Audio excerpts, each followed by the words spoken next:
How we good?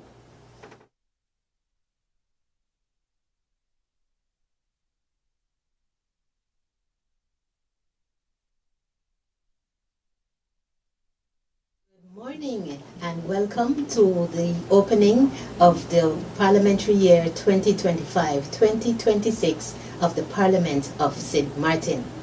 Welcome to this live broadcast.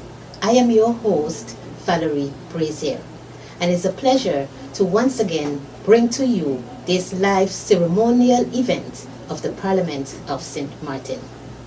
A special welcome, of course, to the students who are currently in their classrooms reviewing this live broadcast, and also to those abroad that are following us via YouTube or any other social media forum. Welcome once again.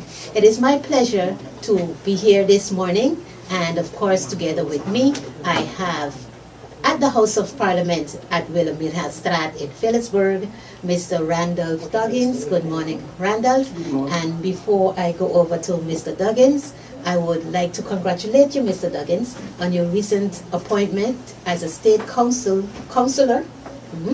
Staatsraad of the Council of the State of the Kingdom, representing St. Maarten. And as we have heard via the media, this official appointment goes into effect effective October 1st. So good morning to the viewers. Good morning, viewers. Thank you, Valerie. Welcome to our live broadcast. Yes, I've been appointed to the Kingdom Council of State of the Netherlands effective October 1. The Kingdom Council of State is actually the main advisory body for the Kingdom government and the Dutch government on laws. So similar, like we do have a Council of Advice here, the Netherlands have the Council of State, and the Kingdom Council of State is the body that gives advice to the Kingdom of the Netherlands, so including St. Maarten, Curaçao, and Aruba, on Kingdom laws, on decrees of Kingdom measure, and also on treaties. So each of the islands, St. Maarten, Curaçao, and Aruba, has a member in the Kingdom Council of State, and I will be representing St. Maarten. It won't be it's officially for the 1st of October, but it will be a little later because there's some logistics that need to be worked out. But Great, yes. great. Congratulations Thanks once again. again. That sounds like a tall calling. And that means you will be leaving the office, your current function at the Office of the Ombudsman? Yes, indeed. I have been the Secretary General of the Ombudsman Bureau since 2015, so after 10 years, I'll be leaving. It's bittersweet. I will definitely miss the work and, of course, my colleagues, but yeah. Yeah, I will definitely miss you too. All right, thank you, Mr. Duggins. And also joining us, we have Miss Narissa Cornelia. She was here with us last year, and she's here with us once again. We're happy to have you. Say good morning to the viewers. Yes. Good morning, people of St. Maarten here and abroad. I'm indeed Narissa Cornelia, daughter of the soil, very proud. In my capacity currently serving as the corporate fiscal lawyer and office manager at Essex and Moody Richards, and proudly the last president of the Constitutional Culture Youth Club. So again, loving of my country and very happy to be here with the two of you here this morning. And congratulations also to you, Mr. Duggins, on this prestigious appointment. And as a student, former president of the Constitutional Culture Club, I have seen your works in pre and post St. Maarten, and I wish you much success in your future endeavors. Thank you, much appreciated. Thank you, and welcome again, Cornelia. Now, why are we here today? We was here last year. We're back again here for the second time for this live broadcast. We will be viewing the opening of the parliamentary year. What does that mean, Mr. Duggins? What does that mean? Yes, so the opening of the parliamentary year is a ceremonial event that marks the formal beginning of the parliamentary session, or the political year, if you will. According to our constitution, this event is required to take place on the second Tuesday of September of each year. Part of the event, or a very important part of the event, is an address by or on behalf of the Governor, His Excellency Ajamu Bailey, in which the government gives their agenda for the coming year. The agenda is the policies, programs, and priorities that will be implemented by government. Interestingly, this event is not only taking place on St. Maarten, but on the other, our sister islands on Curacao and Aruba. It is also takes place on the second Tuesday of September, and indeed also in the wider Kingdom of the Netherlands. Their event is actually next week, Tuesday, so the third Tuesday in September. It is called Prinsjesdag. While the governors on each of the islands give the address, in the Netherlands the address is delivered by His Majesty King Willem-Alexander. And in the wider world as well, it is given, there are similar ceremonies. In Britain it's called the King's Speech, and in the United States the State of the Union, which is delivered by the President, which is usually in January, February of each year. Great. Lovely. Thanks for sharing that information with us. I just want to take our attention to the outside for a bit, so we can explain what is happening. So what is currently happening, we've seen the arrival of the uniformed troops who will be lining up for the salute of the dignitaries, the governor, as they arrive at the House of Parliament this morning. So that is currently what is happening on the outside. Let's take a look.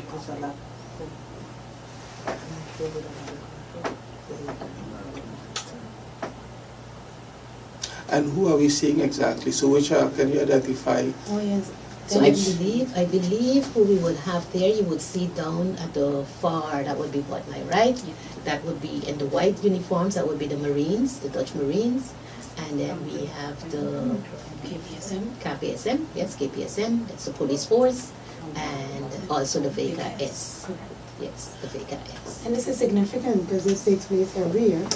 Right. Yes. And it's lovely to see a good turnout of all the troops this morning, although we have some serious inclement weather, right. yes, despite the weather, yes. Despite the weather. Despite the weather, it's raining, but we're happy to see that they still commit to country, commit to their role, Definitely. and came out to serve as expected of them. So, yes. I like that you mentioned that, Valerie, the vote, because we are here today for the opening of Parliament 2025-2026, which will be the 8th term since 1010. Correct. And the purpose of this you discussed, but the role of Parliament, the role of the parliamentarians, the role of the uniformed troops. That's what we call the trias politica.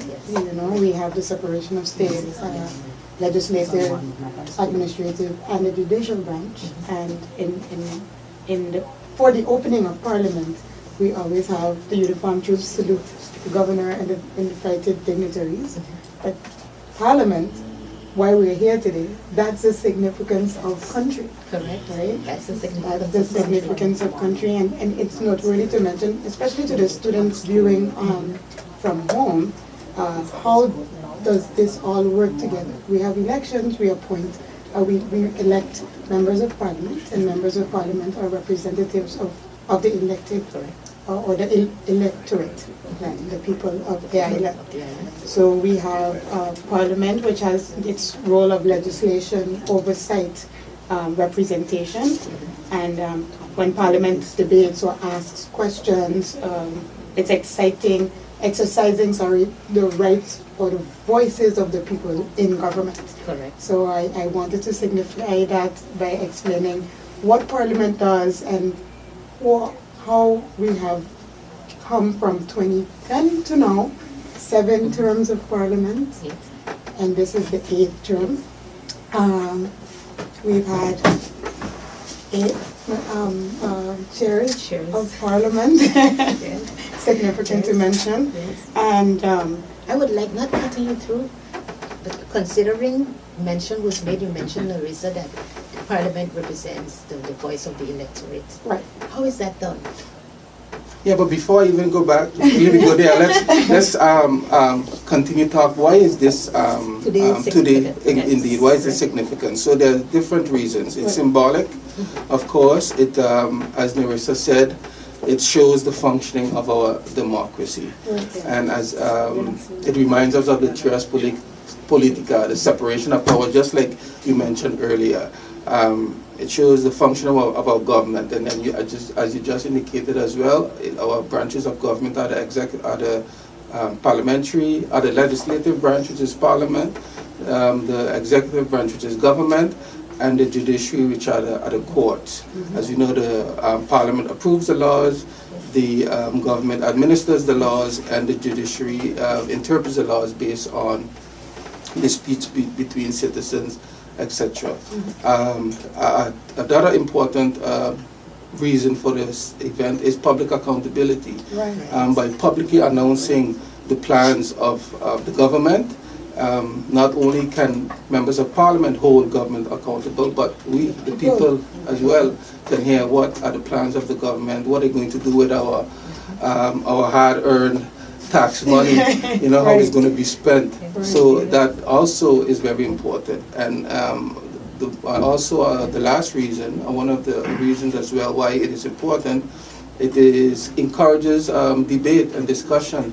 The governor's speech is actually a prelude to the budget debate, so budget for 2026. But we'll get into that a little later. Yes, but indeed the governor's speech does set that tone for the upcoming year. And yesterday we watched the closing of Parliament, where members of Parliament also identified areas of improvement of where we can start to focus more on the people's needs. And I do look forward to hearing from the governor, and of course that is with influence from the administrative branch, to see what the upcoming year is looking, the outlook is for the upcoming year. And I do think indeed we have to start to use the accountability tool that you mentioned, Randy, because it helps us to keep it live, keep it human. Correct. We do these official speeches and we have these official events, but there's so much more to it. Yes, correct. Yes. So I look forward to this year's opening, and with this Parliament and the administration, seeing how we can go forward and continue to encourage and educate our people on that accountability role. On that note, I would like to add, which I think is very important to mention at this time, is the theme for this year's opening of the parliamentary year. And of course, the theme, when we use the theme for the opening, is a theme that Parliament would carry with it throughout the year. Our public meetings, will be having some public meetings during the month of September that will be related around the theme, etc. In a few minutes, once the ceremonial meeting starts, we'll be seeing a video. I'm not going to divulge too much on that. I'm going to leave that a secret. It's lovely though, I must say. Yes, stay tuned. And the theme is building digital trust, exploring a national artificial intelligence strategy, and further development of an open parliament. Interesting. It's a mouthful. Very interesting. But what is very interesting there is artificial intelligence. I mean, that is what you hear all of the time. So me and Larissa was discussing before you arrived about artificial intelligence and how we could use it in our daily work to make, not only to work more efficiently, but effectively. We see it. We also use it at the office. It used to take a while to transcribe meetings. I mean, now that is amazing how fast that is done. You could request a summary of a report. You don't necessarily need to read the whole report yourself. You request a summary, and it's amazing how fast and detailed and accurate it is done. Even translations, you work with the art with Dutch and English. And in the past, certain translations, it used to translate it literally, which would probably in certain instances make much sense. But it's amazing what AI does, and it's kind of frightening what it will be able to do in the next 10 years or so, or even before that. Right, but it's very good to hear our Parliament looking into what we call today modern technology, because I think I have it for later down, but it's really significant. 2020, when we had COVID-19 and the world was shut down, the world went digital. We did everything online. And I mean, we do understand, based on the law, based on the rules of order of Parliament, certain things were not possible. But based on COVID, Parliament also used that to update their rules of order. Correct. And to get more things digital, get more online, and it's more, again, the word accountability, I think that's the key word for me today. That keeps the Parliament accountable, that we can see, we can hear, we can, and by going with this new this theme for this year of Parliament, I think I'm very much looking forward to seeing how this develops. We are looking forward to it. I am definitely excited about it. We have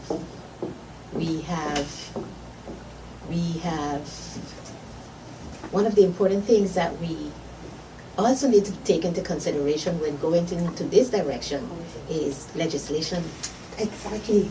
Legislation. Exactly. That's the way that accountability came in, because it's very nice to hear this, but legally there's not much room for it yet.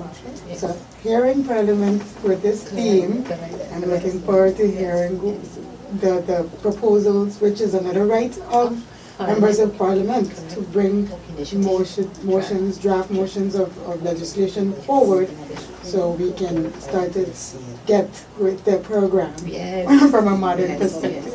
Very good, very good. We have a few persons in our communities that are already active. Some of them might be local persons that might not necessarily be residing on the island.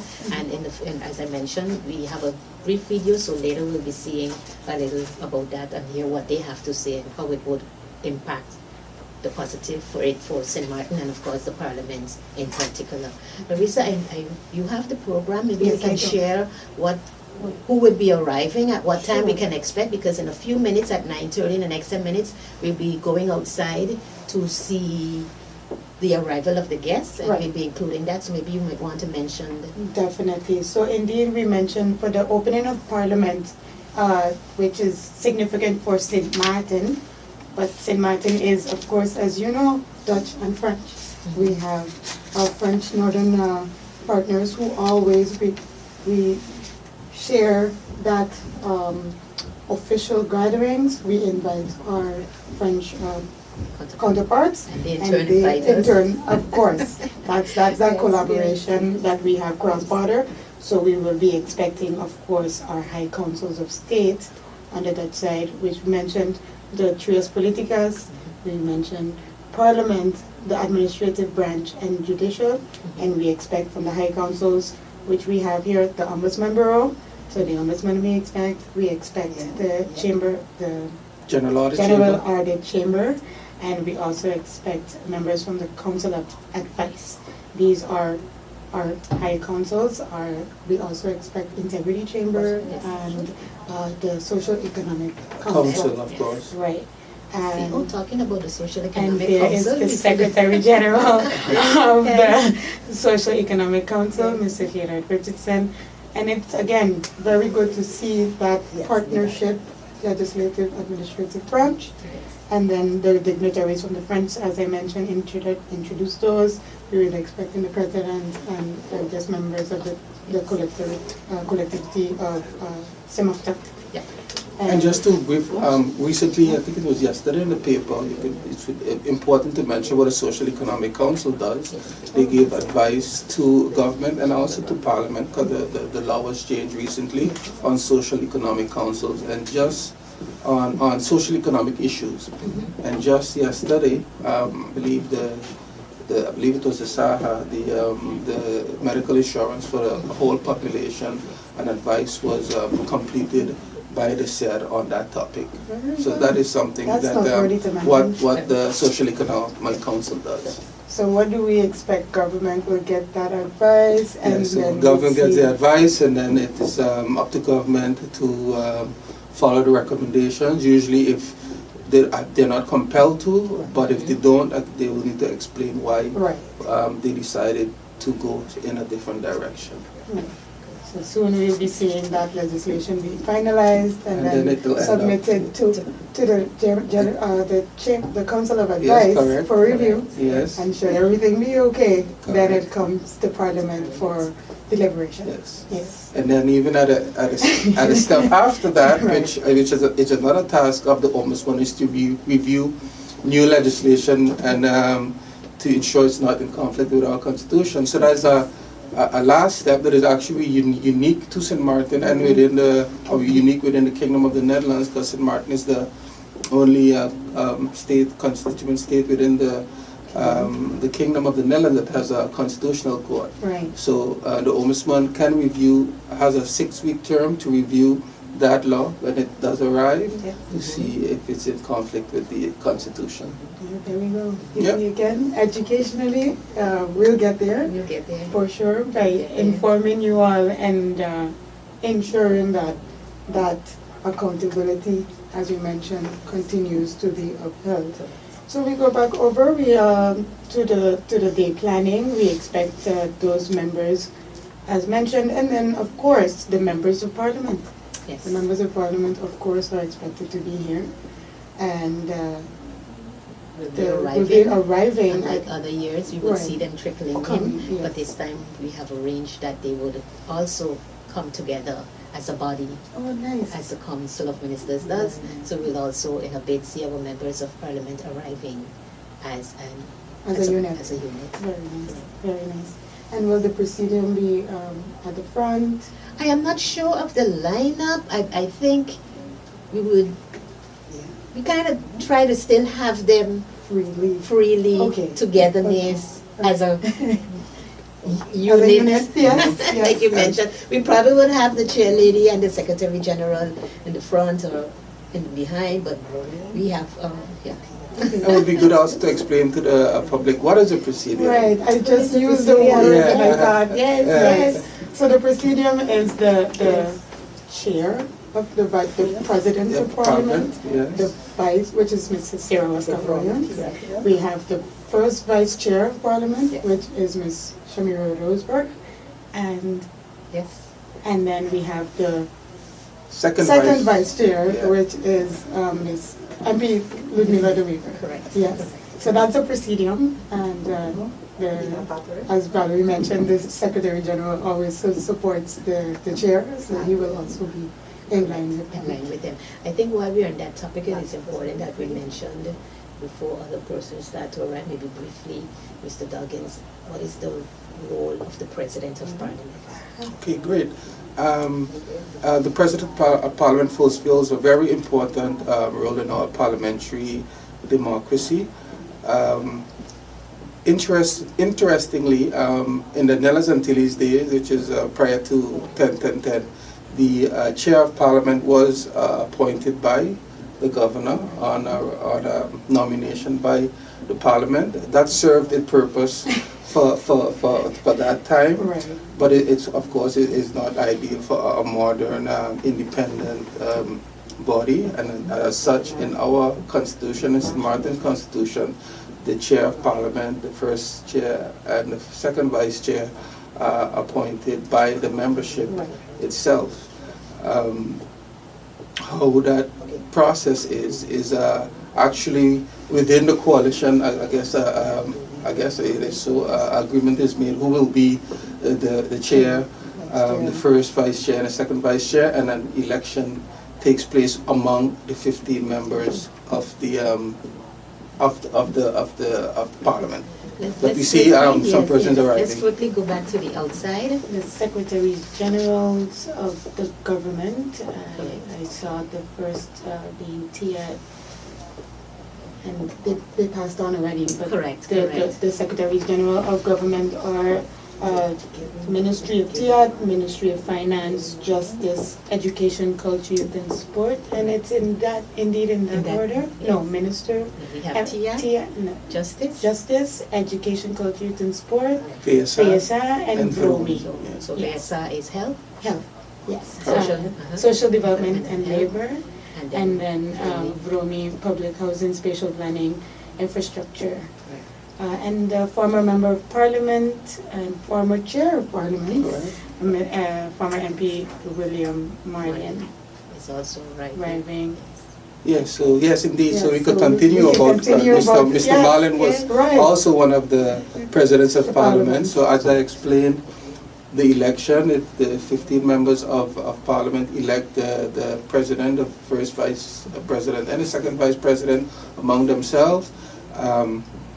And interestingly, you could ask the question, what happens after an election? Right. Because when the first Parliament sits and there's no Right.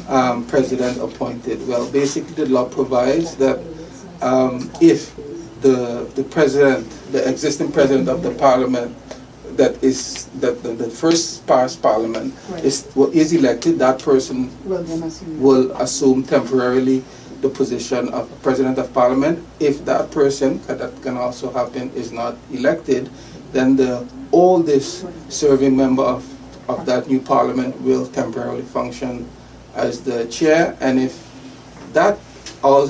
one person does not fall in that category, then the oldest member Right. will serve as temporarily as the chair.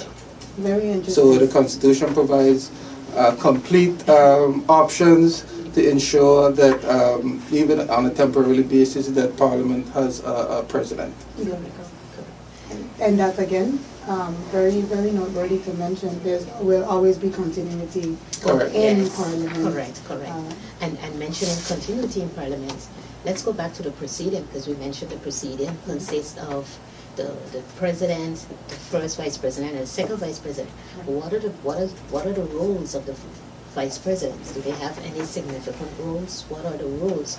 You can see quite often we would see in the absence of the President of Parliament that the Vice Chair would then proceed, for example, over a meeting. Right. So the Vice President, and administrative-wise, for us internally, it also means that certain administrative roles is then carried out by the Vice President. Right, but also in a Parliament meeting, for example, there's a public meeting and the chair sits at the head. Correct. And should the chair wish to also participate in said Correct. meeting, the Yes. chair then Vacates the seat, relinquishes that seat, and then Yes. and the first or second vice chair, Yeah. if available, Yes. they then assume that role until that topic is The agenda concluded. point is That concluded. agenda Correct. point must be Yes. concluded until, to allow for that the The chair chair.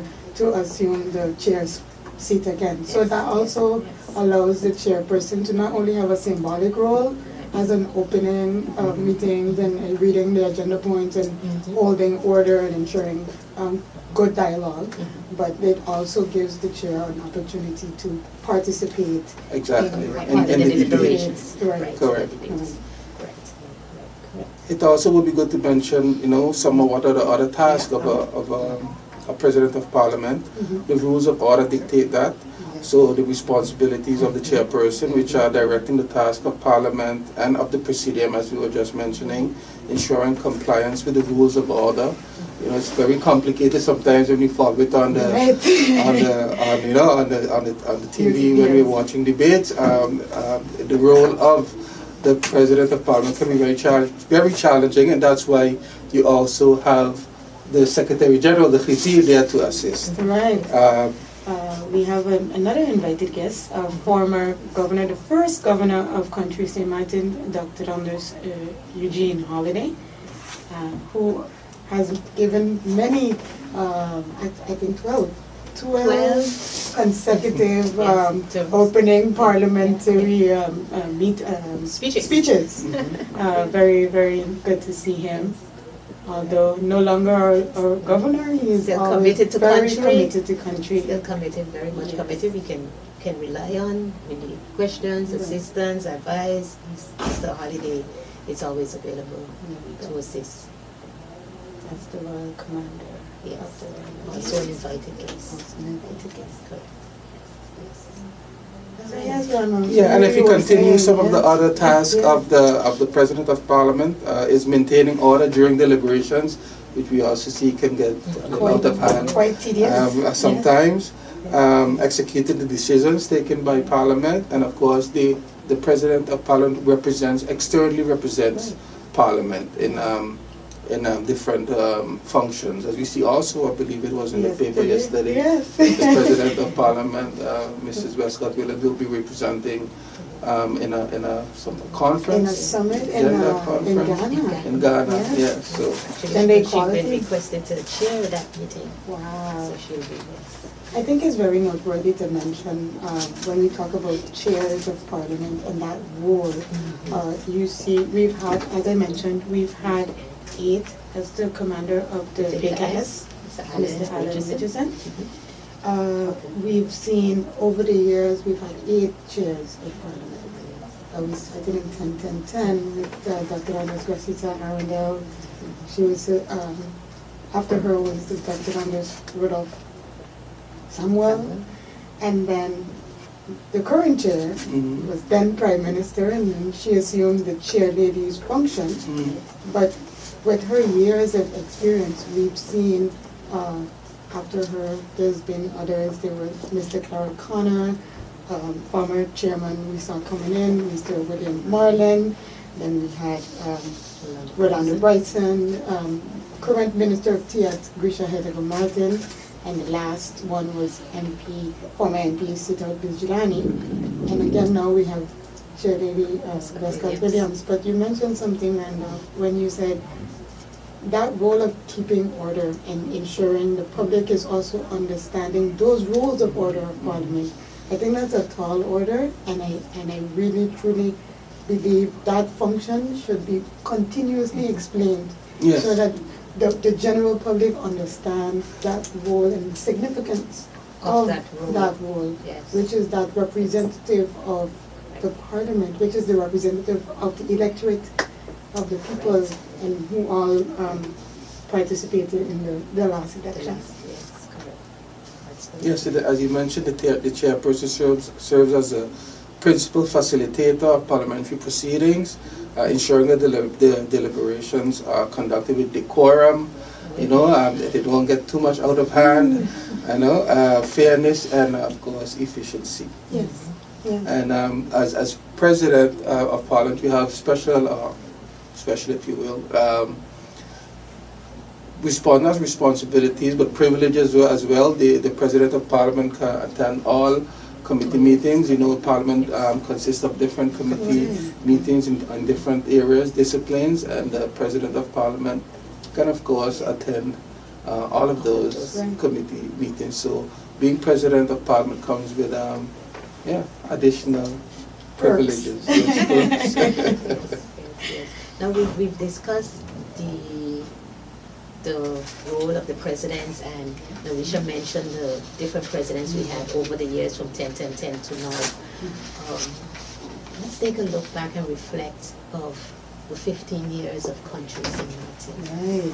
Right, that is the significance. Indeed, it's been 15 years of a country. This is our Dr. Rolinda Carter, Dr. yes, Rolinda also an Carter, invited guest. Yes. A special invited guest. I like the hats. Yes. Before we get into it, I believe she's from the U.S. University of St. the Martin. university, the No, not American anymore. University. No, she's no longer at the American University. She's no longer at USM. I believe she's currently at, I'm not sure of the correct name, but I believe it's the lab, because that's what she studied, biology. Okay, all right. And I believe she's at the lab in Kobe. But she was invited. She's an invited guest on the list, not necessarily in that function. We have come into not to miss him, not to bypass, but we don't want to miss former member of parliament. Right. And former chair. chair of Former chair of also. parliament. Yes, we just Mr. mentioned. Rolando Bryson. We just Yes, mentioned. we just actually called him. Bryson, Yes. arriving also one of the invited guests as a former president Right. of parliament. And now the guests are rolling in. Here we have, that is the acting governor. Yes. Oh yes, the acting governor. Yes. Ms. Yes, Bird. yes, Dr. Bird. Dr. Bird. Right. Dr. Bird and her husband. Okay. Also invited guests on the list this morning. It's good to know that usually parliamentary meetings are open to the general public. Anyone can attend and sit in the public tribune as observers. Today the invitation of persons in the tribune are present by special invitation. Okay. So the general public, that's why we encourage you to join us and view us online, call a neighbor, call someone and let them know that we are on live if they would like to see. This is the one of the leaders of the youth brigade. They are also invited. They will be marching later on today. This, And see the these are uniform and the these The High are- Council of State. We have Mr. Alpheus Statham of the Council of Vice. We have Mr. We have Alphonse Gomes Alphonse Gomes. and And Mr. Miss- Kid de Jong and Ms. Gwendolyn Mossel, the Ombudsman. Ombudsman. Yes. What is obvious in this picture? And this as they I walk wonder in. what. I wonder. Secretary General. Yes, they're with them walking. today. The Secretary Generals are accompanying them. And it's good to give get a little information what the High Council does. They are each different areas. So the audit chamber, the general audit chamber, ensures that government finances are spent properly. The Council of Advice is the main advisor of government in terms of legislation. And of course, the Ombudsman ensures that government treats the citizens fairly, properly. Right. And right behind them, we have members of the Collectivité of St. Maarten. We have Mr. Alan Richardson, who's a councillor. Yes. And on the front side, so that's that open partnership with That we spoke about borders, earlier. yes, So our that's- French yes. counterparts. So indeed, before we forget or lose track of what we were talking about, which is 15 years of Parliament, this is our 8th term, 2025, 26. 2024, 2028, that's the parliamentary term. Oh yes, yes. Yes. But we've had 7 previous governments in 15 years. So that just the director of the Central Bank of Curacao is and St. Martin, on Yes. St. Martin. Yeah. Yes, Ms. Lafomo. Yes, so we've had that, this is the 8th term, as I mentioned, and in the past 15 years, we've had 185 laws, draft motions brought forward. And we have had 6 elections. We actually should have had probably 4. Right. But we had 6 elections. So we had 2 more than actually, actually that's how the system works. We have elections, but if each parliament had served a 4-year term, Then we would have had 4. 4 elections and we have 6. We have had 6. Right, I see here the Integrity Chamber, the member of the Integrity Chamber and the Secretary General of the Integrity Chamber lined up to walk down the red carpet. Yes, Randolph, indeed, if it was done the way legislative, probably we would have had that. But there are challenges, and it's not even us as a young country go through them, but we also see the Netherlands. Right. Oh, definitely. They are also having France, challenges. So it's France, indeed. yes. So it's part. It's part of the system, part of politics, and there will be this. It's what we do. That makes it interesting as well. Indeed. So indeed, we've had the 185 draft laws passed during that 15 years, those 15 years. But what was noteworthy to mention is 2020 to 2024, 35 laws were passed. So it shows too, if we do make those full 4 years, you can Much more see can be achieved, some much out of it. And then of course I also added earlier when you introduced the theme of this year, that it was so beautiful to see Parliament in 2020 did 2 things. They passed laws online during COVID, and they on the budget, and they also had the opening of Parliament done via Zoom. Yes. So I think it is very good that we're where we are now. Yes. And looking forward to more of that. Yes, definitely. I believe those are representatives of the Duana. I Yes. think that are just passing by. Right. And one of them is Mr. Duran, who's the head of the department. And these are members of that's the vice president of the court and another judge from the judicial branch. Exactly. Yes. It's going quite quickly, but I think it's very good to see. But I believe they're on time because based on the schedule that we have for the arrival of persons, I believe that those are the times we were expecting them to arrive. Definitely. Yeah, just to continue a little bit what we was discussing about the President of Parliament. You know, in other systems, there are also there are different parliamentary systems around the world. They also have Presidents of Parliament. Not to cut you off, but we have the members. our honorable members of Parliament, and we see indeed Norisha in the front. We have the Chair Lady of Parliament, Westcott Williams, accompanied by the Secretary General of Parliament, Mr. Garrick Richardson. And the Chair Lady in her hat. Yes. And then we have the first and the second Vice Presidents, followed by members of Parliament from the various factions. It's very nice to see them all joined Oh, together. yes, yes. And This is a lovely view. very nice. Yes. Very nice.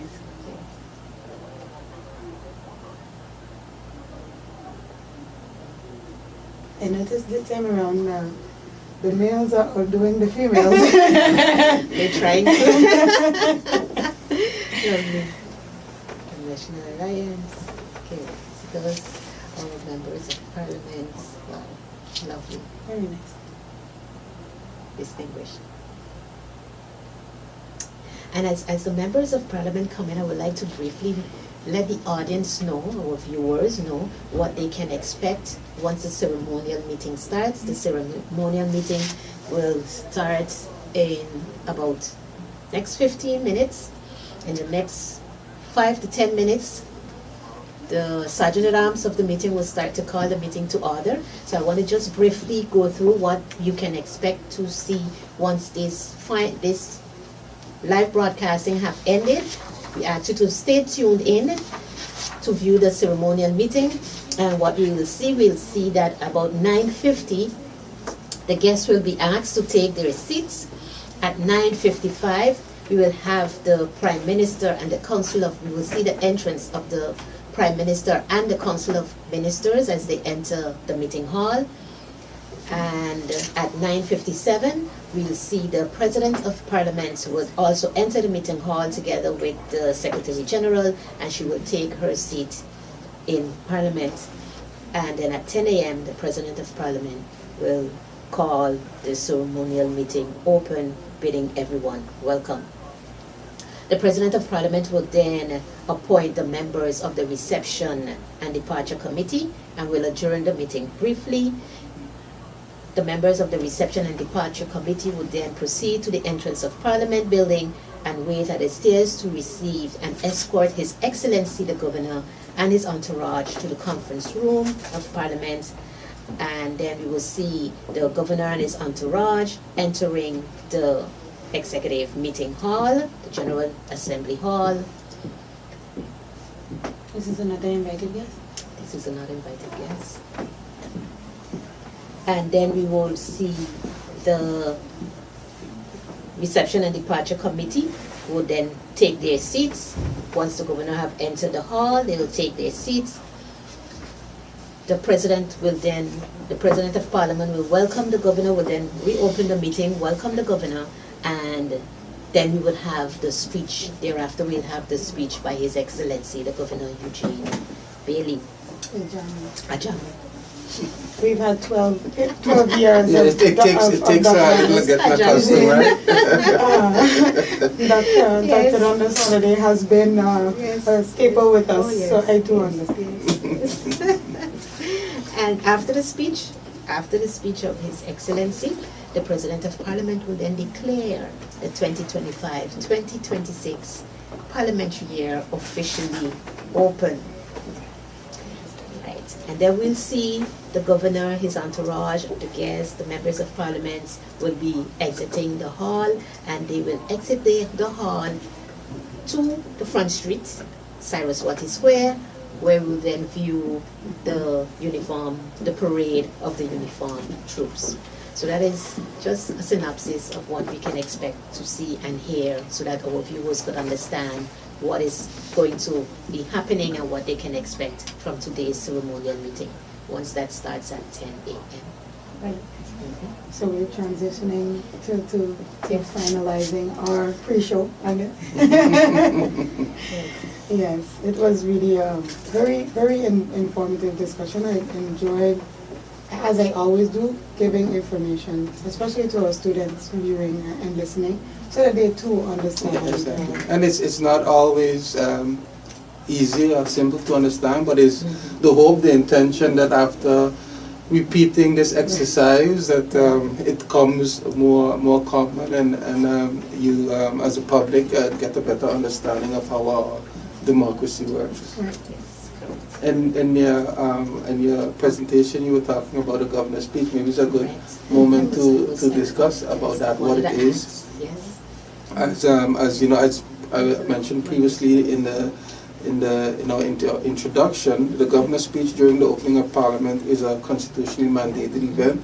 It serves as a formal presentation of the government's policy agenda for the upcoming parliamentary year and sets the tone for legislative priorities, which includes, as we mentioned, the budget. Right? The governor, representing the head of state, as I also mentioned in the introduction, His Majesty King William Alexander is our head of state. And the governor is speaking, representing the government, giving the speech of government, where we must remember that the governor is not speaking, he's not expressing his own personal views, he's actually expressing the views of the government, and was because the speech has been approved by the Council of Ministers. Right, right. I just want to mention, we just missed her passing. The president of the Chamber of Commerce and Industry, Miss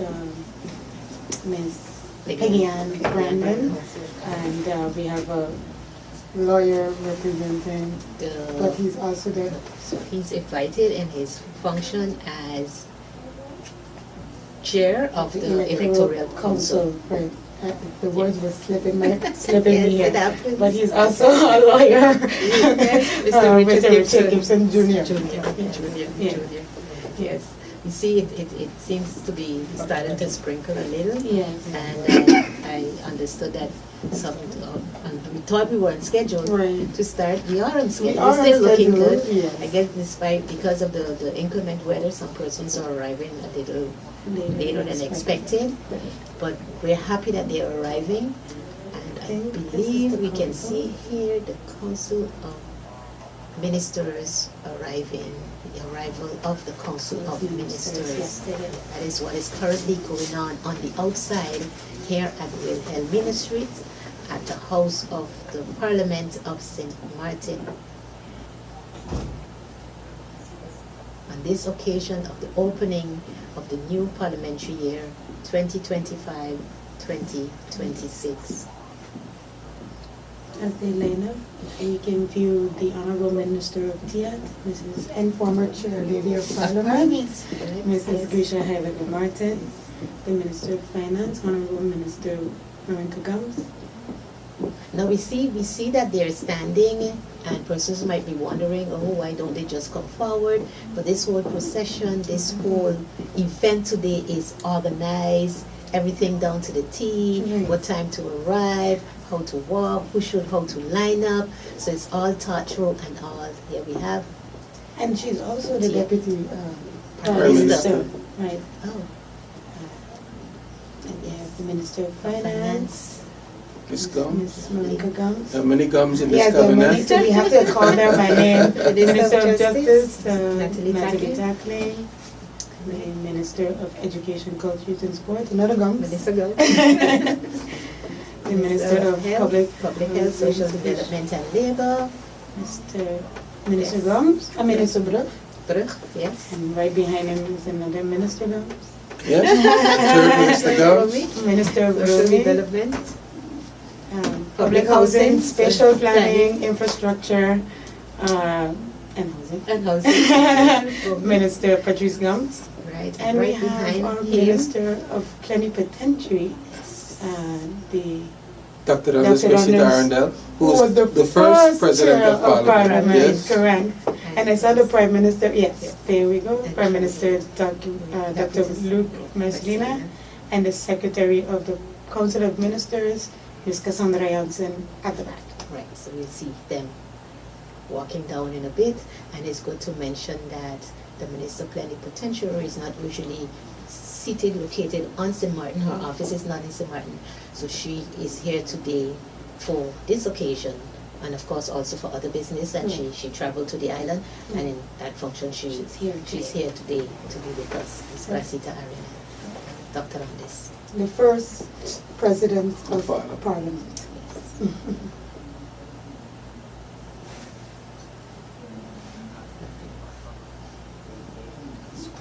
And it's again good to mention that despite the weather, it's happy to see the ladies in their hats, in their lovely dresses, the men in their suits, for this special occasion. And we mentioned hat twice. I'm just going to do that before we close out. It's something symbolic in our kingdom, but also in the UK, as we've learned, that the women wear the hats on Princess Day. Yes. It's yes. So it's a significant, symbolic something, but it's very nice to see our ladies not only dressed beautifully, but also with their hats. Okay. So Valerie, we have a lot to expect for today. Yes. I know we can't be here with you all day, but it's very nice to see. Yeah, I would just like to conclude the role of the speech of the governor. It is actually expected, it's actually a prelude, as I mentioned earlier, to the debate on the budget, so the 2026 budget. So in the governor in his speech, which has been approved by the Council of Ministers, give the general contours of what the plans are, the policies of government, and then subsequently those plans will be matched by figures when the budget is presented. According to our constitution, the budget should be presented by the 1st of September. Right. Usually that target does not be met, but that is constitutionally how it is organized. So the speech of the governor coincides with the budget, and that ends in a debate about concerning the budget of the next year, of the subsequent year, which is 2026. Right. Thank you for that, Randy. I saw one person, the Professor Hohers, who is the director of the Governor's Cabinet. And I see also the CEO of Telem. Yes. CFO, actually, sorry. CFO, Mr. Randall Hatto. Yeah. I would like to give you Narissa. I believe we're about ready to start the meeting. So if we can have 30 seconds to wrap up. I can do that very quickly. I love that Parliament is modernizing, and I'm looking forward to seeing that video that is coming up, so stay tuned to see what Parliament has in store for us 2026. And I would also like to say, as we transition into the official ceremony, I want to thank you for the opportunity to be here with this amazing panel, and I do think you should be here next year for the next one. So thank you. And that gives us time to wrap up. Thank you, Narissa, for those remarks. Thank you, Randy, for sharing with us and the importance of the governor's speech. I would like to, again, thank you all viewers for viewing, and congratulate everyone who worked to make today possible, and remind you, our viewers, it's not over yet. You'll be viewing the ceremonial meeting. We'll be opening in just a few seconds. After the ceremonial meeting, we ask you to stay tuned as we go outside to view the parade. So you should be with us until around 11 this morning. Stick to your computers, stick to your TV screens, and again, congratulations to the citizens of St. Maarten. Thank you, Randy. Thank you, Narissa, for being here again with me. And we now go over to the meeting hall.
Ladies and gentlemen, please rise for the entrance of the Council of Ministers and the Minister Plenipotentiary.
The Prime Minister of St. Maarten, the Honorable Dr. Luc Mercelina, accompanied by the Secretary General of the Council of Ministers.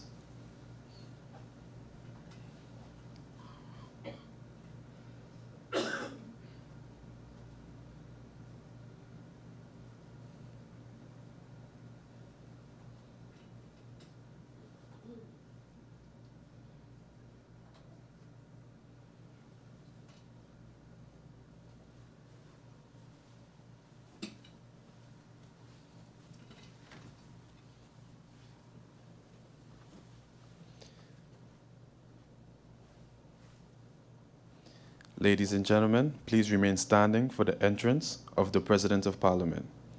The President of Parliament, the Honorable Mrs. Sarah Westcott Williams.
Members of Parliament, support staff, radio listeners, TV viewers, all following this meeting via social media, members of the media, ladies and gentlemen, we have established a quorum of 15 members. I open this solemn meeting, which has been convened to open the parliamentary year 2025-2026 as prescribed by our Constitution in Article 46, paragraph 2, which states that a parliamentary year begins on the second Tuesday of September with a speech by or on behalf of the governor of the policies of the government in a meeting convened to that end by the Parliament. I invite you all now to stand for a moment of silence.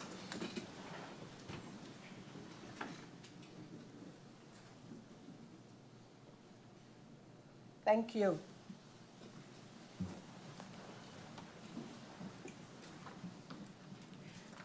And so, for this special occasion, we have several special invitees.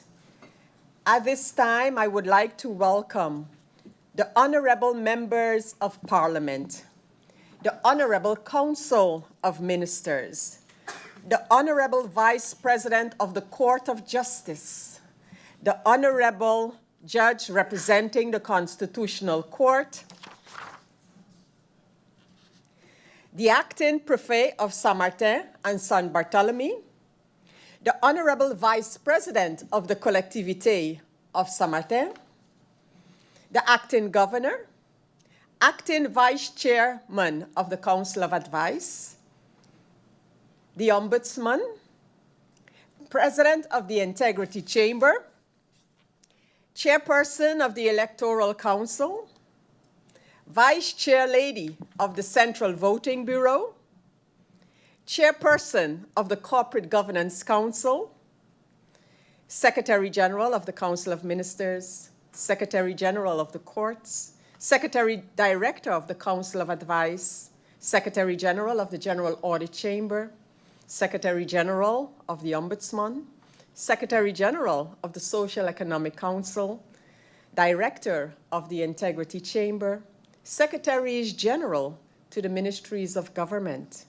Representative of the Netherlands in Philipsburg, Director of the Cabinet of the Governor, Commander of the Military Detachment on St. Martin, Head of the Royal Netherlands Marechaussee's Detachment on St. Martin,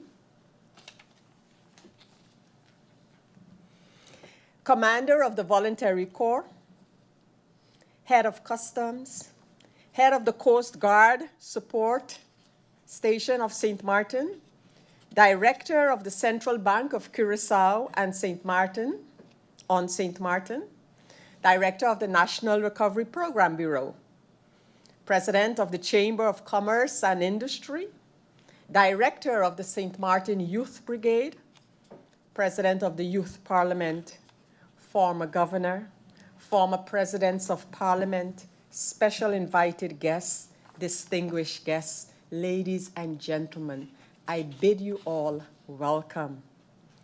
I will now appoint the members of the Reception and Departure Committee. And for this committee, I appoint MP Dimar Labega, MP Veronica Jansen-Webster, MP Francisco Lacruz. I will adjourn the meeting so the members of the Reception and Departure Committee can proceed to the entrance of the Parliament building and wait at the stairs to receive and escort His Excellency, the Governor, and his entourage to the General Assembly Hall of Parliament. I hereby adjourn this meeting.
Glad to see all the smiles now that should accompany a day like today.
Please stand for the Wilhelmus and the St. Maarten song.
Hey, I need to change my battery.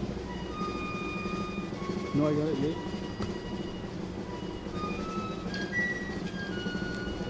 5 minutes.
Set off!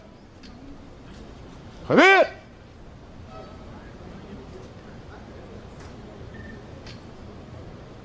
In orde van inspectie presenteert geweer. Ja.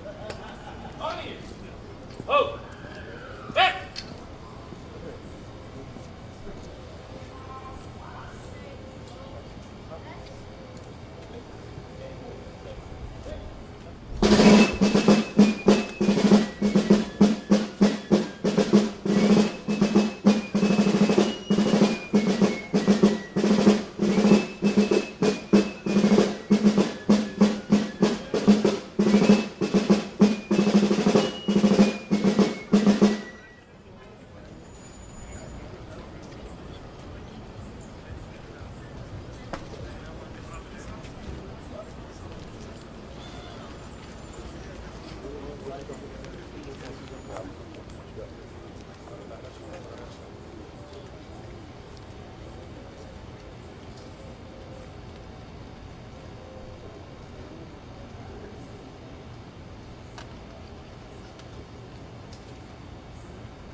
I gotta switch my battery. You got 2 minutes.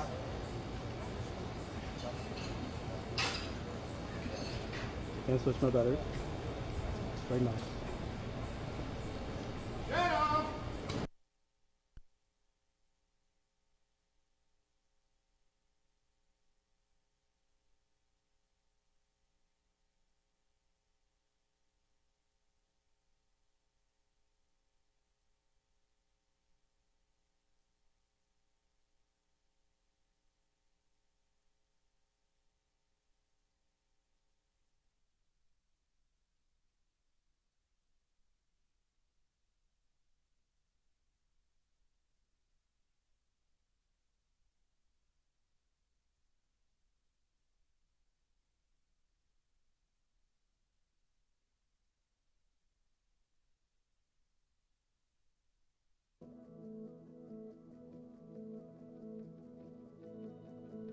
As we open a new parliament year, one thing is clear.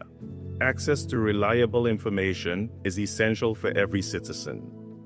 In a world shaped with rapid change and technology, Parliament must use digital tools to stay connected with the people. When Parliament is open, digital, and accessible, citizens are better informed, more included, and able to hold their leaders accountable. And that's what makes our community stronger. In St. Maarten, this is still a challenge. Many communities feel distant from Parliament, and for some, technology is not always easy to use. That's why Parliament is exploring new opportunities. Some possibilities include platforms for citizens to follow debates and access to laws and decisions, the use of artificial intelligence to provide simple summaries, easy to understand outcomes, and make information accessible through mobile channels and government portals. For citizens, this would mean more trust, inclusion, and accountability. For Parliament, it would mean stronger communication, greater efficiency, and closer connection with the people it serves. An open and digital Parliament creates new opportunities for St. Maarten, a future where citizens has a voice, every decision is transparent, and our community grows stronger together. Hi, my name is Ife Badejo, the founder of Islandpreneur International and AI Islands. Firstly, I would love to wish you an amazing and blessed Parliamentarian year 2025-2026. We are in some exciting times with artificial intelligence, and I am particularly excited to see that AI has taken center stage even at the highest level of our land. This is why frameworks, policies, and legislation is really important when it concerns artificial intelligence. We are in what I would like to call the Henry Ford period of history. Nothing like this has existed before, and nothing like this will exist for a very, very long time to come. AI is transforming everything. That being said, Henry Ford said this when he created the system to make cars more accessible to all. He said, if I wanted to create it what the people wanted, I would have created faster horses. Artificial intelligence is not a faster horse. It is disrupting everything. And similar to that period of time where traffic laws were needed to make driving safer, AI laws are needed to make innovation safer.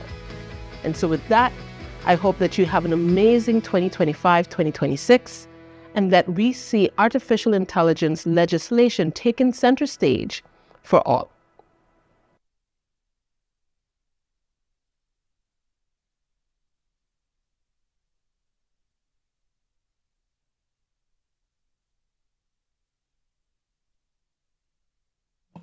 I herewith reopen this meeting, and I ask you to rise for the arrival of His Excellency the Governor.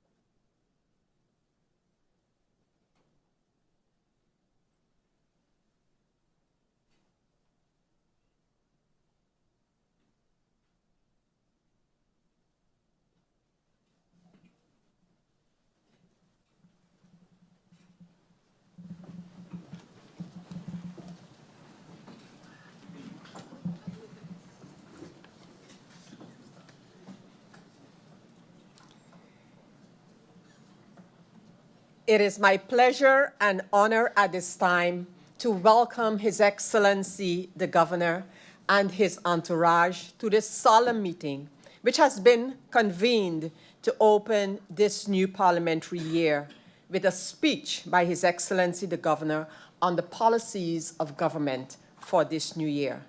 I now give the floor to His Excellency for his address to Parliament.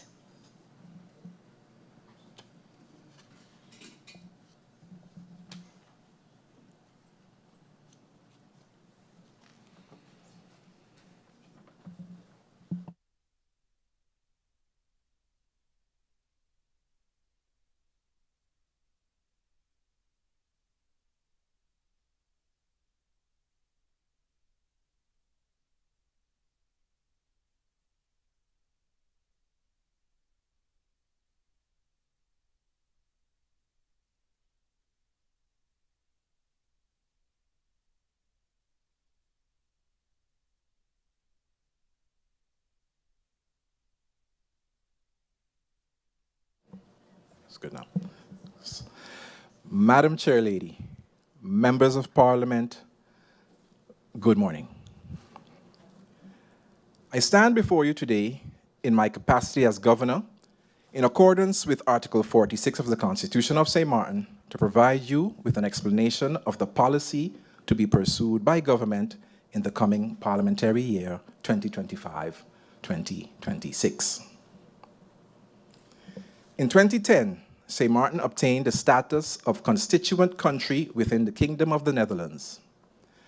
This new status placed St. Maarten in uncharted waters by assigning new roles, tasks, and responsibilities to the government of St. Maarten. With those also came new rights and obligations. Several institutions, such as the High Councils of State, but also 7 ministries, were enacted.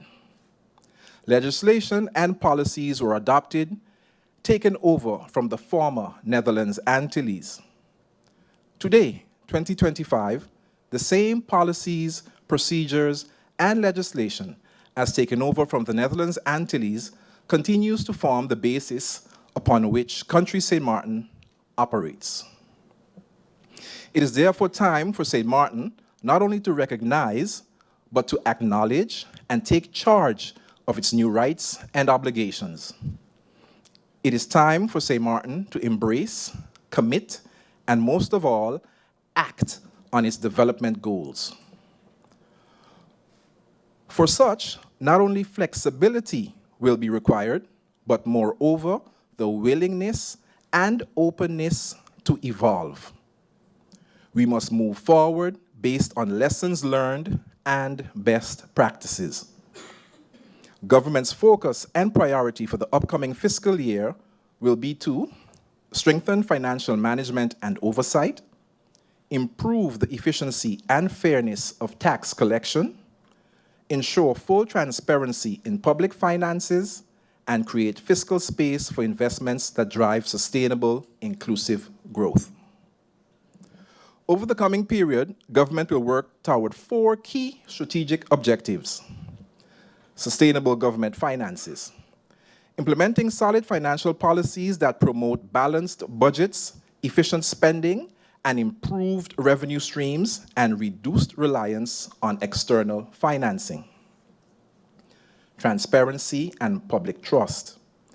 Strengthening internal controls, improving the quality of financial reporting, and ensuring open, consistent communication about how tax revenues are used.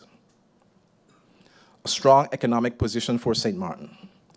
Building resilience against external shocks through improved debt management, a modernized fiscal framework, and policies that stimulate domestic economic activity, and inclusive growth and development, ensuring that economic growth benefits all citizens by reducing socio-economic disparities, enhancing public services, and deepening collaboration with other ministries and international partners. To realize these objectives, government will prioritize 4 critical reforms. 1, modernization of the tax administration. 2, improvement of the budgeting process. 3, strengthening financial management and internal control. And 4, comprehensive tax reform. St. Maarten's construction sector has recently experienced unprecedented growth, expanding from 30 million Caribbean guilders in 2014 to 74.3 Caribbean guilders in 2023, an increase of over 147%, a remarkable transformation that reflects our nation's resilience and recovery. The sector now is the 2nd largest contributor to our GDP after accommodation and food services. However, this growth comes with challenges. Our nation has become the most densely populated in the Caribbean and Kingdom of the Netherlands, with 1,180 persons per square kilometer on our hilly terrain, creating unprecedented pressure on our infrastructure and spatial planning capabilities. Government has finalized proposals towards spatial economic planning, land issuance, and zoning to ensure a more sustainable approach to development under the structural reform country packages agreed with the Netherlands in 2020 and ministerial policy priorities. A large part of this new approach will focus on greater attention to environmental protection, laws, and efforts to protect the island's fragile biodiversity, creating a greater relationship between our natural environment and our economic needs. The aforementioned 147% increase in construction sector activity is a heavy burden on the unchanged organizational capacity. To support this, a request for re-evaluation of the organization will be submitted and interministerial collaboration will be maintained to enhance efficiency through digitalization. Real estate activities have similarly surged, with purchase prices reaching 348.7 million Caribbean guilders in 2023, compared to 202.1 million in 2014. According to official data from the Department of Statistics, St. Maarten recorded a GDP growth of 3.4% in 2023 compared to 2022. This upward trend continued into 2024, with the Central Bank of Curaçao and St. Maarten estimating a 3.1% growth. For 2025, GDP is projected to grow by 2.4%.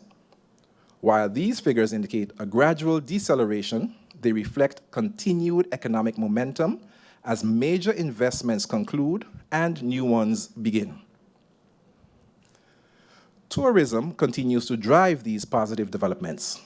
In the first quarter of 2025, stay-over arrivals increased by 10%, while cruise tourism saw an 11% rise compared to the same period in 2024.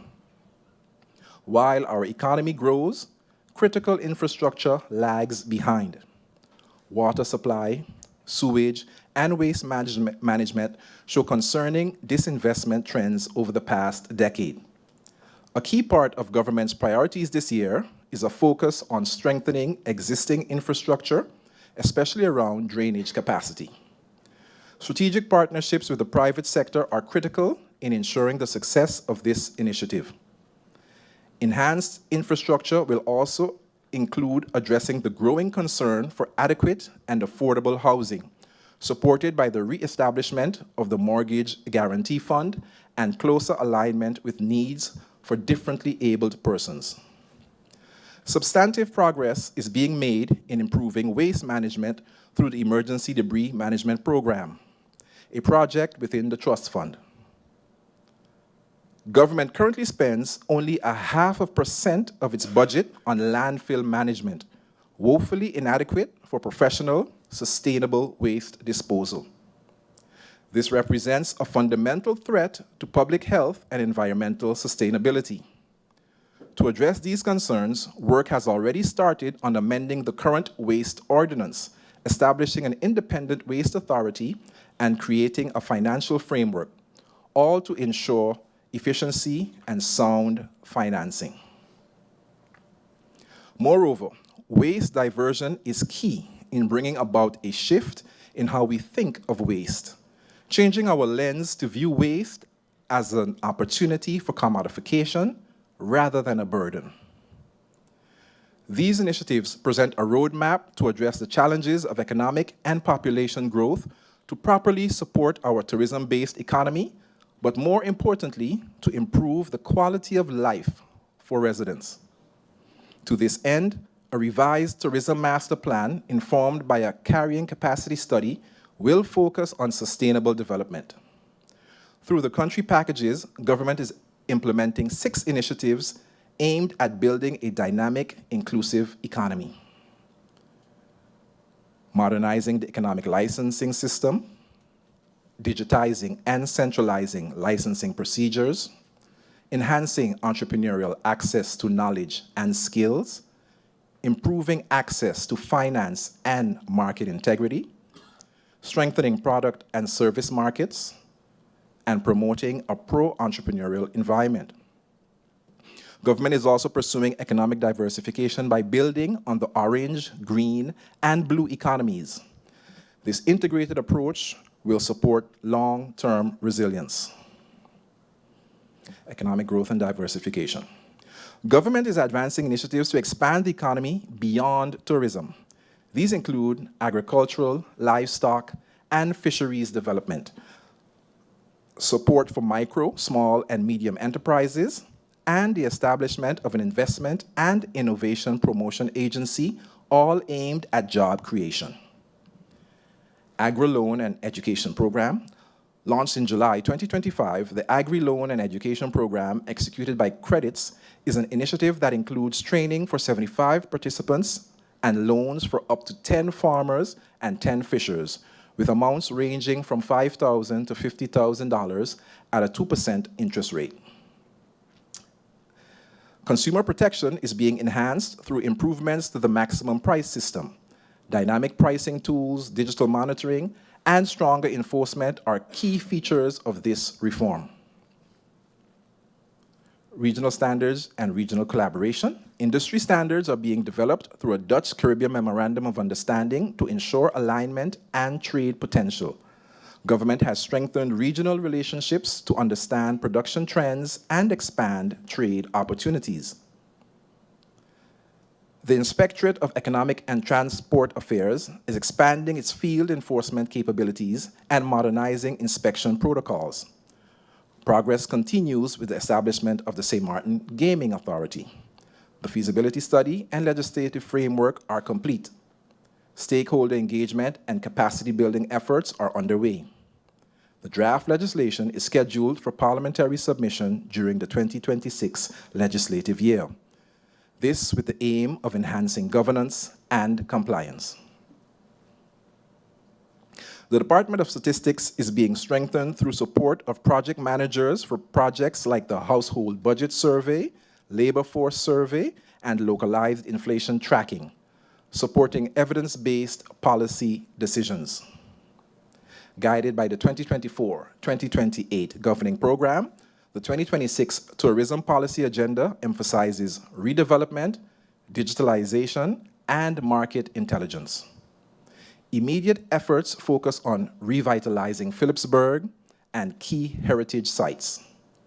Strategic airline partnerships, niche marketing, and robust data systems are critical to achieving a sustainable, high-value tourism future. High value and great importance is also placed on the placement process and issuance of national decrees, which are progressing steadily. All pending decrees in Phase 1 are expected to be finalized by the end of the fourth quarter of 2025, in line with current internal projections. To ensure continuity and uphold quality, this process has been outsourced. This will also help ensure that progress continues uninterrupted and that the integrity of the placement process is preserved, reflecting a broader commitment to fairness, transparency, and accountability.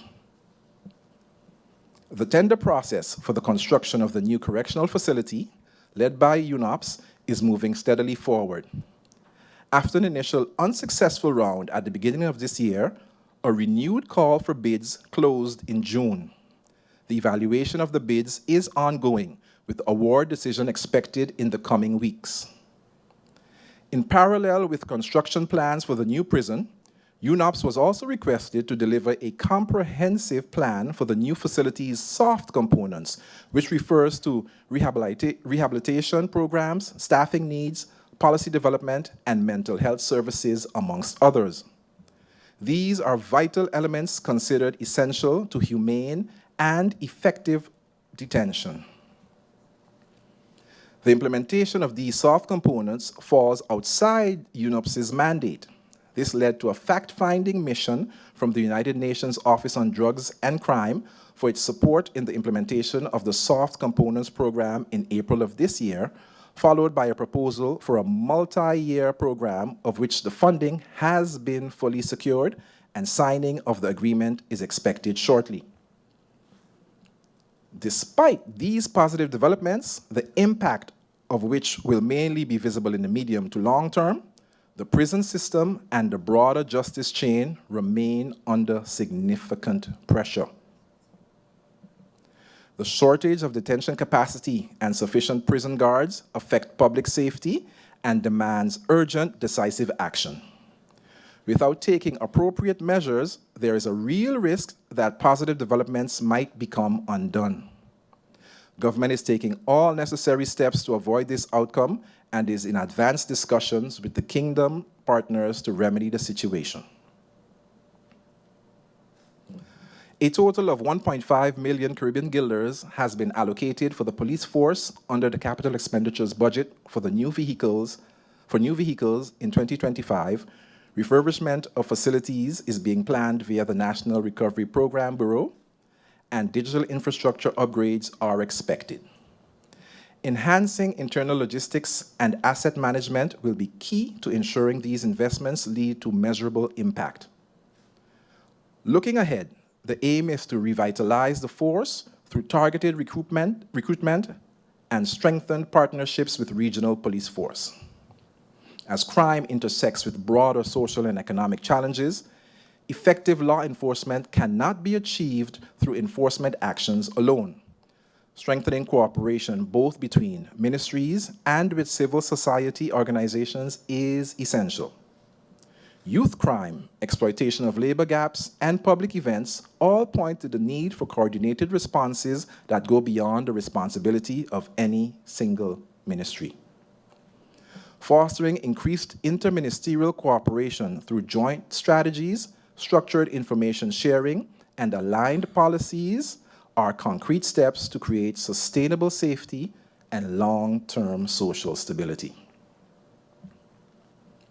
The continued absence of legislation mandating the submission of passenger name record, PNR, and advanced passenger information, API data, hinders the full implementation of automated border control. Proposed legislation to mandate API and PNR compliance and enhance protections under the National Trafficking in Persons Action Plan is aimed to be submitted to Parliament in 2026, further supporting a safer, more responsive border regime. Immigration and Border Protection Services continues to modernize its operational foundation through the launch of FMS, FMS Online, and RADEX for digital case management and border automation. Renovations at the Foreigner Detention Center are underway to align with the European Committee for the Prevention of Torture and international human rights standards. To strengthen service delivery to the maritime sector, IBPS will launch a trusted agent program enabling yachting agents to access secure portals for real-time decisions to allow entry and vessel clearance, improving the visitor experience. Government, via the Immigration and Border Protection Service, is also advancing public-private partnerships with Port St. Maarten to create a more efficient home porting experience. A new processing system will leverage passenger data captured at the Princess Juliana International Airport to streamline vessel clearance at the port. Additionally, mobile inland control units will be upgraded to integrate entry and stay data with residents' application tracking, ensuring more robust follow-up and operational continuity beyond points of entry. Government has initiated key reforms to strengthen the national response to human trafficking. A major step is the reinstatement of the Anti-Trafficking Bureau under the new name National Reporting Center, NRC. The NRC operates under a threefold strategic framework of prevention, protection, and partnership, aiming to improve coordination across the justice and migration chain. Its establishment directly supports St. Maarten's ambition to move from Tier 3 to Tier 2 in the U.S. Trafficking in Persons report by 2026. The administrative approach to Subversion Project, now in its third year, is a part of a kingdom-wide strategy to address subversive and organized crime. This project is organized into thematic packages and supported by over €1 million in funding from the Netherlands for all 3 Caribbean countries of the Kingdom and Bonaire, Sint Eustatius, and Saba. Focus areas include human trafficking, money laundering, victim care, and interagency training. Concrete steps are being taken to increase public awareness and promote civic resilience, including the upcoming launch of the Not on My Island campaign and a documentary-style video series highlighting the societal impact of subversive crime. These outreach efforts are complemented by targeted capacity building within government to enhance detection and response across the justice and governance chain. By investing in preventive measures and structural safeguards, this project underscores a long-term commitment to transparency, rule of law, and public trust. Continued collaboration across Kingdom partners remains essential to embedding this approach into St. Maarten's institutional framework. For a year and a half, the Financial Intelligence Unit has been engaged in the execution of the National Risk Assessment, an evaluation of the potential risks that St. Maarten's financial system may be exploited for money laundering and terrorism financing. The mutual evaluation report was discussed at the Caribbean Financial Action Task Force plenary in Trinidad in May 2025, and the results were not favorable. St. Maarten was assessed as having low effectiveness in 9 of the 11 immediate outcomes relating to anti-money laundering and combating terrorism financing implementation, raising the risk of being added to the Financial Action Task Force's list of jurisdictions under increased monitoring. In response, both the Financial Intelligence Unit and the Law Enforcement Agency have initiated efforts to address the identified shortcomings with the goal of seeking a re-rating at the CFATF plenary in May 2026. Support from the Dutch Ministries of Finance and Justice and Security has been requested to improve the shortcomings, as grey listing would be an undesirable outcome for St. Maarten as Kingdom country. Government, via the Court of Guardianship, remains committed to strengthening child protection systems in St. Maarten through structured prevention, legislative anchoring, and cross-sector collaboration. Key advancements over the past year include the rollout of the Child Safety Code, developed in partnership with UNICEF Netherlands and the Augeo Foundation in the Netherlands, which introduces a clear national protocol for identifying and responding to early signs of abuse and neglect that is intended to be embedded in national legislation. Complementing this, also being explored is the institutionalization of the HALT Restorative Justice Program to divert minors from criminal prosecution, as well as formalizing minimum standards for alternative care to raise the quality and oversight of foster and residential placements. These initiatives reflect a transition from reactive interventions to a preventive and community-based approach to care. There is a critical shortage of youth care facilities in the country. There is currently no residential placement options for boys with behavioral or emotional challenges, and no therapeutic or detention facility for high-risk girls.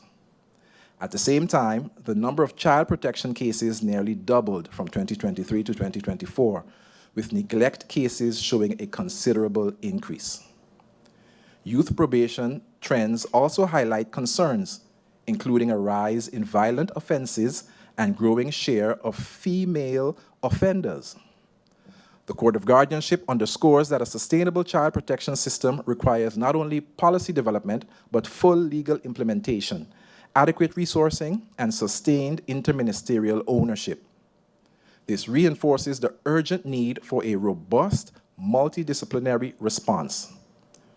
Priorities going forward include legal embedding of the Child Safety Code, implementation of alternative care standards, expansion of youth diversion programs, and the development of intensive family support services. Madam Chair Lady, the draft legislation for a plastic-free St. Maarten is currently under review and will be sent to Parliament for deliberation by the end of the year. To enhance its internal operations, government plans the reactivation of the policy platform with a link to the SG platform. The policy platform is significant as it serves as a space for exchange between policy workers across government. By linking the policy platform to the SG platform, policy alignment and synchronization are better served, thereby reducing duplication, conflicts, and redundancy, in particular in execution thereof. Government also plans to invest in media literacy initiatives and public outreach programs, ensuring that communication is not just broadcast, but meaningfully received and understood. Presently, government is focusing on gaining a better understanding of the impact of non-communicable diseases, NCDs, mental health, and healthy lifestyle choices. Government recently completed the Pan-American Health Organization and World Health Organization Non-Communicable Diseases STEPS survey. The survey assesses the prevalence of NCDs and their biological and behavioral risk factors. The result of the survey confirms that non-communicable diseases such as heart disease, diabetes, cancer, and respiratory illness pose a serious health challenge to the population of St. Maarten. The data further confirmed that the risk factors are largely driven by unhealthy diets, insufficient physical activity, tobacco and alcohol use, and poor adherence to medical treatment. Examples of interventions already developed include health promotion campaigns, population screening programs, guidelines for the early detection and management of diseases at the primary care level. These initiatives will be applied to the lifestyle and coaching program scheduled to commence in the third quarter of 2025. Additional measures include counseling services and protocols for the management and follow-up of individuals with NCDs by specialized healthcare providers. All these efforts are being carried out in collaboration with SZV. A mutual agreement is being prepared regarding the referral of mental health patients within the Caribbean part of the Kingdom of the Netherlands. This agreement will be submitted for signing by ministers during the upcoming ministerial four-country consultation in November 2025. Tendering and contractor selection for the mental health facility is scheduled to commence after final design approval in January 2026. Construction is expected to start in the third quarter of 2026, following permit approvals and contractor selection. Construction duration is planned for approximately 18 months, with completion targeted for the fourth quarter of 2027. Additionally, government recognizes our ever-growing aging population and the essential need to age healthy, physically, mentally, and socially. As such, a 4-day event for the elderly will occur at the end of September. 2 days will be dedicated to a working conference for the public and private sector towards re-strategizing our elderly vision, a day for the elderly celebration, and a connectivity event that will link elders to service providers. Moreover, government continues to work towards disaster management responsiveness. An important project is the finalization of the development and implementation of the social registry system. The intention of the social registry is to identify the most vulnerable households within the community, proactively provide assessments and social assistance where needed. The system also plays a vital role in disaster risk preparedness or response. Currently, data is being collected in the community as it regards to disaster risk preparedness or response. It is expected that by the end of this year, the system will be rolled out fully. Madam Chair Lady.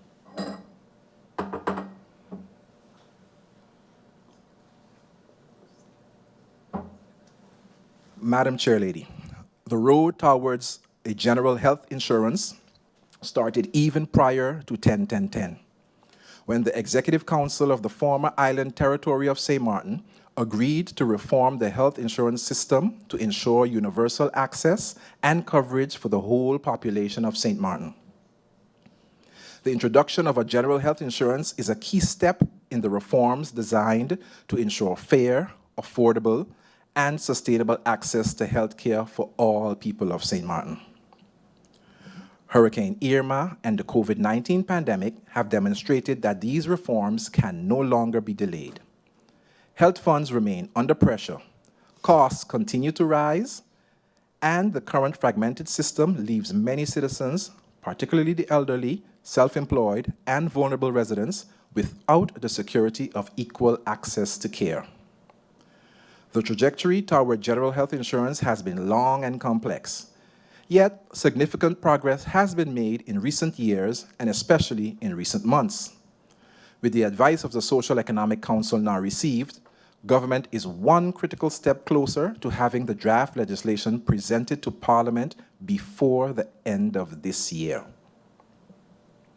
Achieving this will mark an important milestone towards protecting the most vulnerable and ensuring equal access to care for all. Government's strategic priorities for the upcoming year in the area of public housing, spatial planning, environment, and infrastructure are climate adaptation leadership, delivering the Climate Impact Atlas in collaboration with the University of St. Maarten and the International Panel on Deltas and Coastal Areas, a central source of scientific knowledge for policy development. Developing St. Maarten's first National Climate Change Adaptation Report through Green Overseas Facility Support, creating zoning frameworks for the ecologically sensitive areas, incorporating coastal erosion and landslide studies,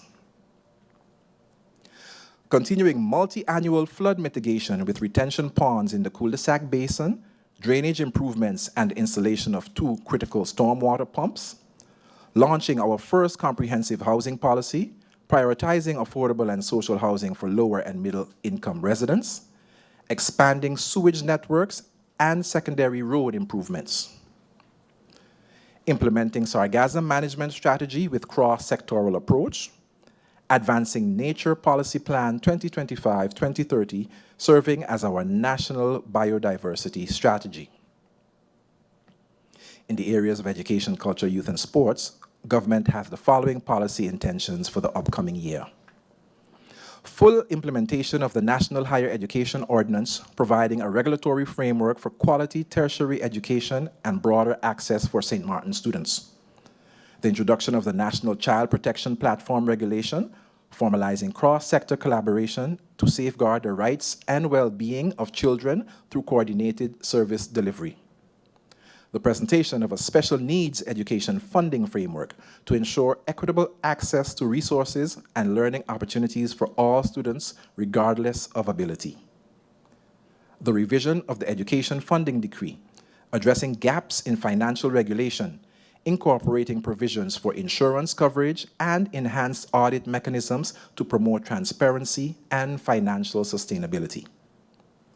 The rollout of an early childhood development monitoring and compliance protocol, improving oversight, standardization, and quality assurance in daycare and pre-primary institutions. The introduction of a data protection policy that aligns with government's broader digital transformation strategy, ensuring the secure and ethical management of student and institutional data. The implementation of a management and information system to enhance data-driven governance and service delivery. This will be accompanied by the development of a national AI in education policy designed to modernize digital learning and administration. The expansion of positive youth development programs and the St. Maarten Youth Hub, while also promoting the resilience of vulnerable youth and building staff capacity. Protecting and promoting St. Maarten's natural, tangible, and intangible heritage as a vehicle for fostering shared identity and community pride. Complemented by continued investment in the creative industries, including targeted scholarships and sport diplomacy initiatives that position St. Maarten on the regional and international stage. In general, government is committed to implement the programs and projects under the Trust Fund and the reform measures as agreed with the Netherlands. As is known, the support for implementing the reform measures as mentioned in the country packages will come to an end by December 2027. Currently, with a temporary work group, government is establishing the new implementation agenda for the next 6 months. In this agenda, the priorities will be established. Parliament will subsequently receive the necessary update.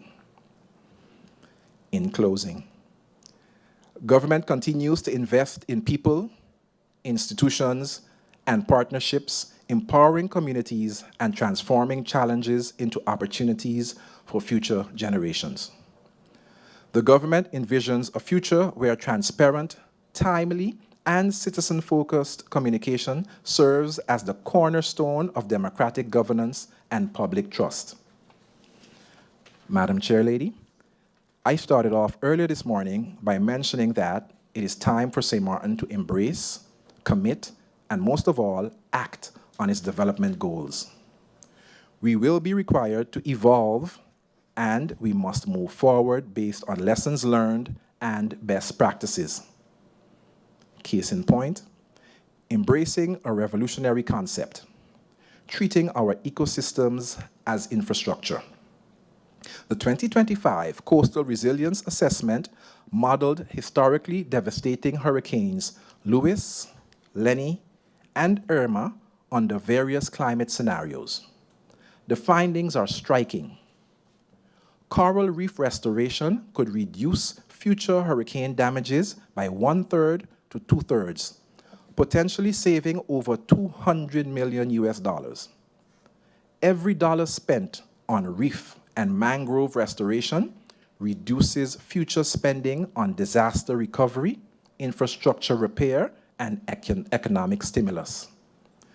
This isn't just environmental policy, it's sound financial strategy that protects both lives and our national budget.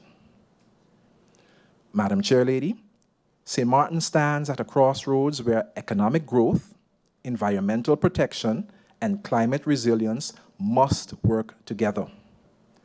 Government's achievements in 2025 and strategic plans for 2026 demonstrate that sustainable development is not just possible, it's profitable, protective, and essential for our nation's future prosperity.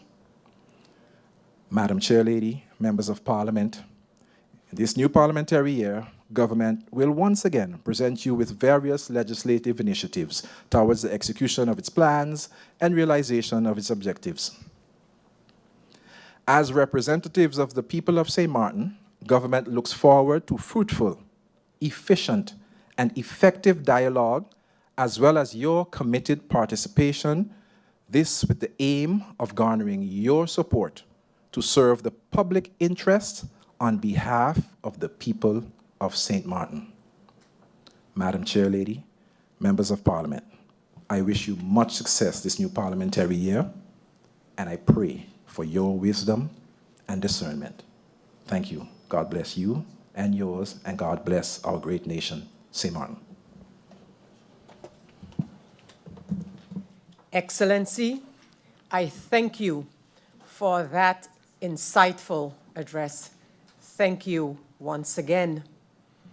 With this, distinguished guests, I declare the parliamentary year 2025-2026 officially opened. At this time, I want to ask the Reception and Departure Committee to accompany His Excellency the Governor and his entourage to the conference room.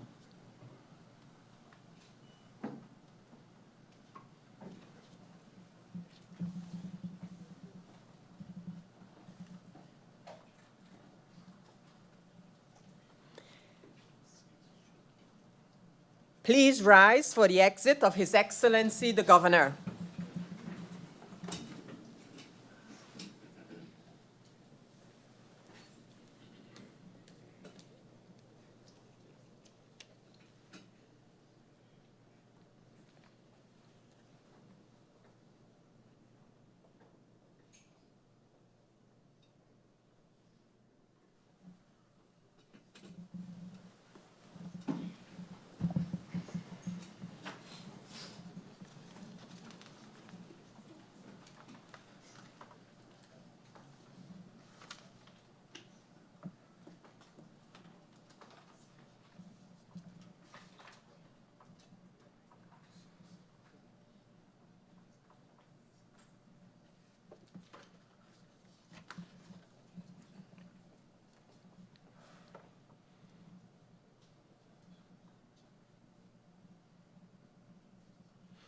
I would like to thank the Reception and Departure Committee for the execution of this important task, and you are herewith discharged of your duties.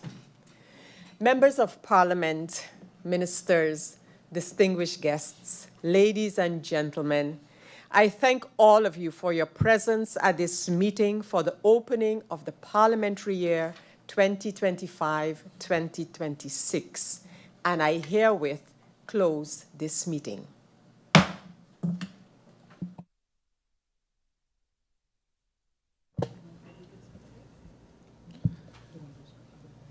Ladies and gentlemen, please remain seated as the President of Parliament, the Prime Minister, accompanied by the Secretary General of Parliament and the Secretary General of the Council of Ministers, exit the hall.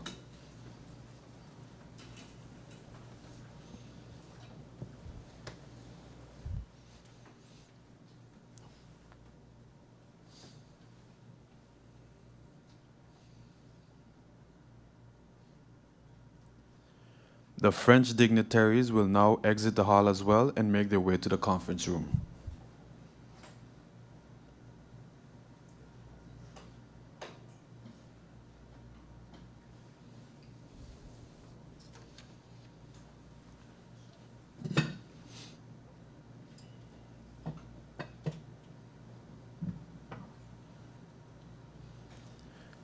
Before I continue, allow me to remind you that after viewing the parade, all dignitaries and guests will have a brief moment to interact with the elementary school students before proceeding to the reception venue via the Wilhelmina Straat. I would now like to invite the members of Parliament to leave the hall.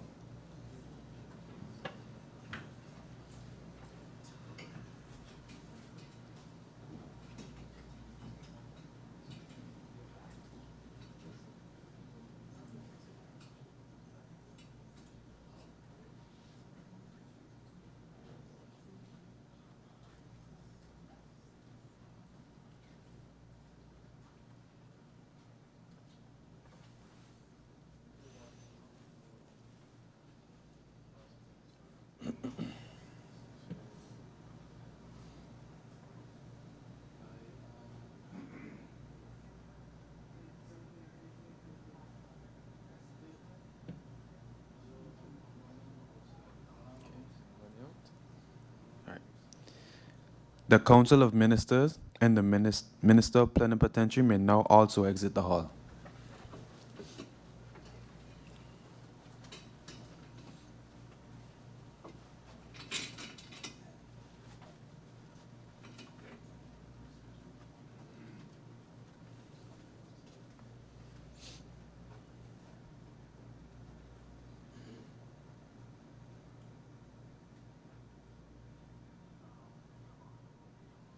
Ladies and gentlemen, thank you for your patience. You may now also exit the hall to make your way outside the building to view the parade.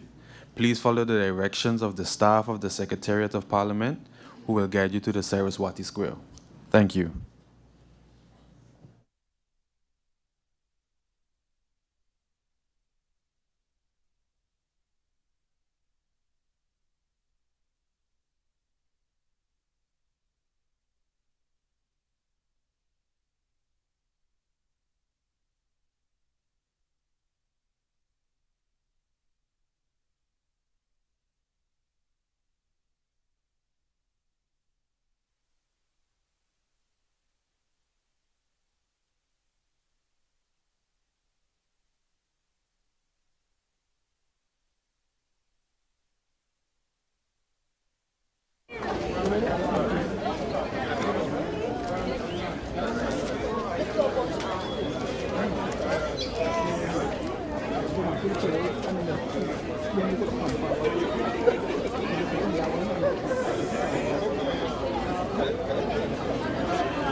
I don't know.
So bad it be, I'll fix it for that.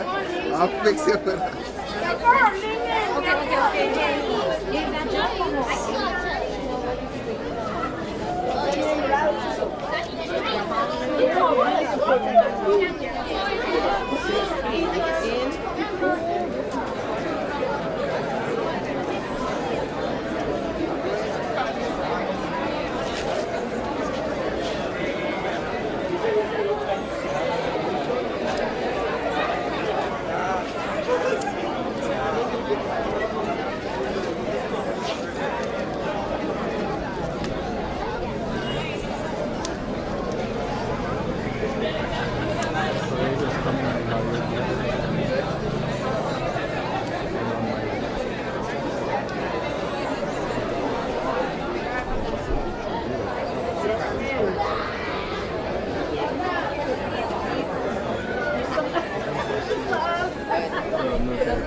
Get the news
Marchez!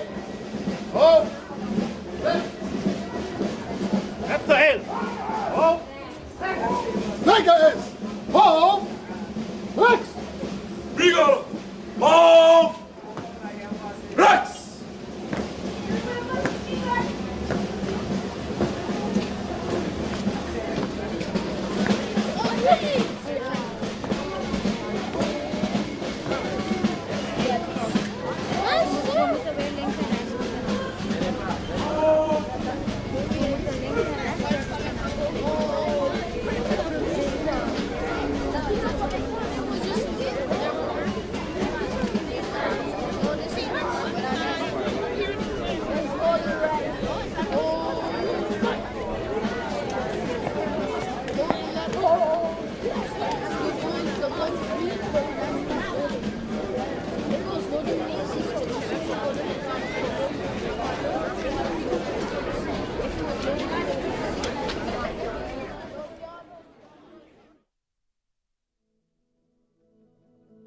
As we open a new parliament year, one thing is clear. Access to reliable information is essential for every citizen. In a world shaped with rapid change and technology, Parliament must use digital tools to stay connected with the people. When Parliament is open, digital, and accessible, citizens are better informed, more included, and able to hold their leaders accountable. And that's what makes our community stronger. In St. Maarten, this is still a challenge. Many communities feel distant from Parliament, and for some, technology is not always easy to use. That's why Parliament is exploring new opportunities. Some possibilities include platforms for citizens to follow debates and access to laws and decisions, the use of artificial intelligence to provide simple summaries, easy to understand outcomes, and make information accessible through mobile channels and government portals. For citizens, this would mean more trust, inclusion, and accountability. For Parliament, it would mean stronger communication, greater efficiency, and closer connection with the people it serves. An open and digital Parliament creates new opportunities for St. Maarten, a future where citizens has a voice, every decision is transparent, and our community grows stronger together. Hi, my name is Ife Badejo, the founder of Islandpreneur International and AI Islands. Firstly, I would love to wish you an amazing and blessed Parliamentarian year 2025-2026. We are in some exciting times with artificial intelligence, and I am particularly excited to see that AI has taken center stage even at the highest level of our land. This is why frameworks, policies, and legislation is really important when it concerns artificial intelligence. We are in what I would like to call the Henry Ford period of history. Nothing like this has existed before, and nothing like this will exist for a very, very long time to come. AI is transforming everything. That being said, Henry Ford said this when he created the system to make cars more accessible to all. He said, if I wanted to create it what the people wanted, I would have created faster horses. Artificial intelligence is not a faster horse. It is disrupting everything. And similar to that period of time where traffic laws were needed to make driving safer, AI laws are needed to make innovation safer. And so with that, I hope that you have an amazing 2025-2026 and that we see artificial intelligence legislation taking center stage for all.